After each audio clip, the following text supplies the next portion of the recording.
Hello, my name is Michael Chulak. Since the beginning of the spread of the coronavirus here in the United States, I've been contacted by hundreds of board members seeking advice about how they should handle homeowners who have stopped paying their monthly assessments. My background includes having practiced HOA law for more than 22 years and having owned and supervised an HOA property management company for more than 33 years. I currently provide consulting services to hundreds of homeowner associations and also provide consulting services and expert witness services to many attorneys.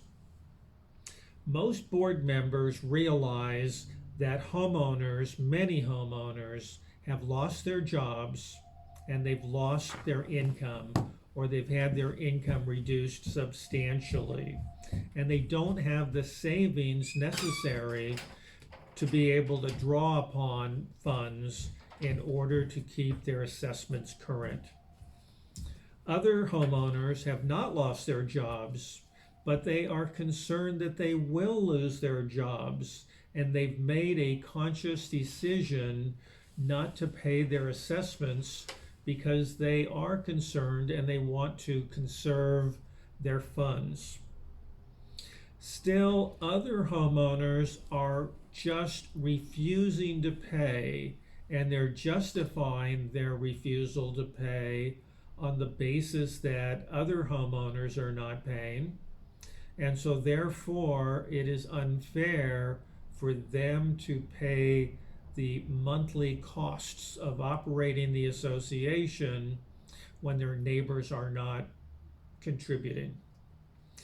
Most board members also understand the following. This is very important, that board members have a duty to do what is in the best interest of the association being either the nonprofit mutual benefit corporation or the unincorporated association.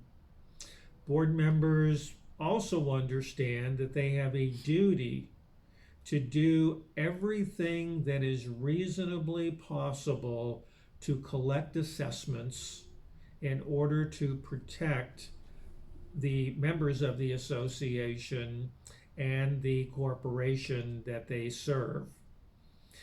Most board members understand that if they breach their duty, there will be adverse consequences, and those adverse consequences are likely to affect them individually and the association itself.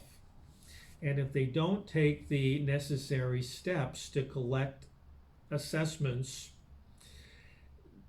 it's likely that the association will turn into a major financial disaster. So now let's talk about reality. Number one, certain things have to be paid. For one, property insurance has to be paid. This is the insurance that protects against fire, possibly earthquakes, and other perils.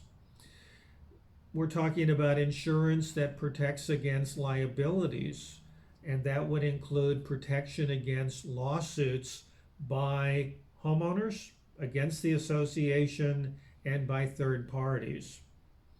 Bad things happen, which is why it is necessary to have insurance.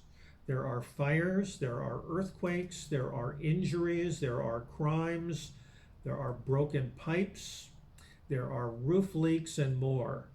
You have to have insurance, and it takes money to pay for that insurance. There are other necessary expenses. These are things that are not optional, they are necessary. For example, water. I'm not talking about simply the water to cover the landscaping, but many associations pay the water bill for the members of the association. There are other costs. Electricity for the common area, Natural gas very often is a common area expense when there are water heaters that service more than one unit. There are gate repairs. There is the necessary service contract when it comes to elevator maintenance. There are roof repairs that are needed from time to time. There are plumbing repairs. These are not things that can be ignored. If the association does not have the money, because people aren't paying, to pay for roof repairs or to pay for plumbing repairs, you know what's going to happen. The costs are going to escalate dramatically because the failure to make repairs will oftentimes lead to other repairs. And in the case of roof repairs not being made or plumbing repairs not being made, I'm talking about leaks. These are the types of things that can lead to litigation as well. And so it is extremely important that boards do everything within their power to make these repairs so as to minimize liability and costs. If reserves are not set aside, this is highly problematic. It's not simple to simply say we're going to forego setting aside reserves. When you set aside reserves, or you fail to set aside reserves, what you're doing is you're setting up the association for deferred maintenance. That means not doing things that need to be done today and that will likely cost more money later. If you don't have reserves set aside, it is highly likely that mortgage lenders will refuse to provide buyers and those wishing to refinance their property with the best loans, those loans that have the lowest interest rates. And that, of course, can affect property values. If you don't have reserves that you're setting aside, buyers of units will soon come to the conclusion that special assessments are going to be required. This is a very serious problem. To illustrate, let's say for the sake of discussion that a $10,000 per unit special assessment is required, and somebody wants to sell their home before the special assessment is collected. That $10,000 represents cash. It's not $10,000 that can be financed in a loan over 30 years.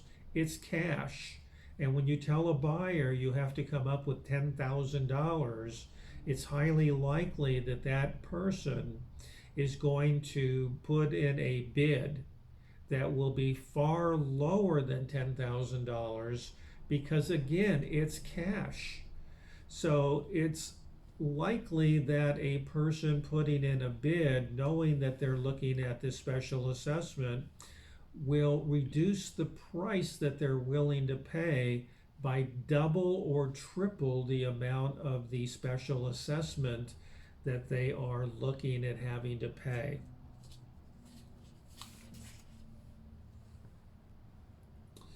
Now, many board members, most board members, are aware that in economic recessions, such as we have today with the coronavirus, that there are certain people that are looking for creative ways to find money.